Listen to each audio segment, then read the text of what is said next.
ইরানের চলমান যুদ্ধ দেশটির জ্বালানি খাতে বড় ধরনের ক্ষতি ডেকে এনেছে। একই সময়ে উত্তেজনা কমাতে হরমুজ প্রণালী নিয়ে নতুন একটি আঞ্চলিক পরিকল্পনা সামনে এনেছে ওমান। রয়টার্সের প্রতিবেদনে এমন তথ্য জানা গেছে।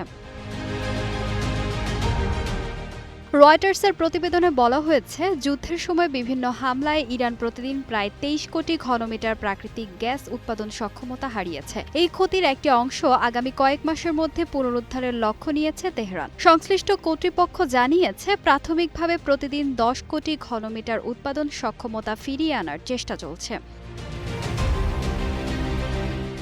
এদিকে যুদ্ধের উত্তেজনার মধ্যেই হরমুজ প্রণালীর নিরাপত্তা নিশ্চিত করতে নতুন উদ্যোগ নিয়েছে ওমান।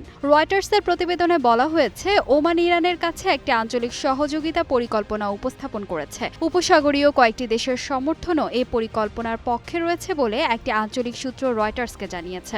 তবে সংশ্লিষ্ট দেশগুলোর আনুষ্ঠানিক ঘোষণা এখনও আসেনি।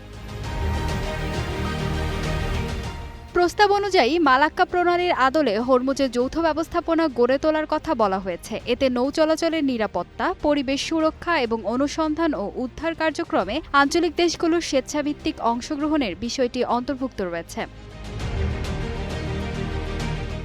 বিশ্বে প্রায় 1/5 জ্বালানি সরবরাহ হরমুজ প্রণালী দিয়ে পরিবাহিত হয়। তাই যুদ্ধের কারণে গ্যাস উৎপাদনে ক্ষতি এবং একই সঙ্গে হরমুজ নিয়ে নতুন কূটনৈতিক উদ্যোগ, দুই ঘটনাই বৈশ্বিক জ্বালানি বাজারের জন্য গুরুত্বপূর্ণ বলে মনে করছেন বিশ্লেষকরা। ফাহিমা সুরভি, নিউজ ডেস্ক, গ্লোবাল টেলিভিশন।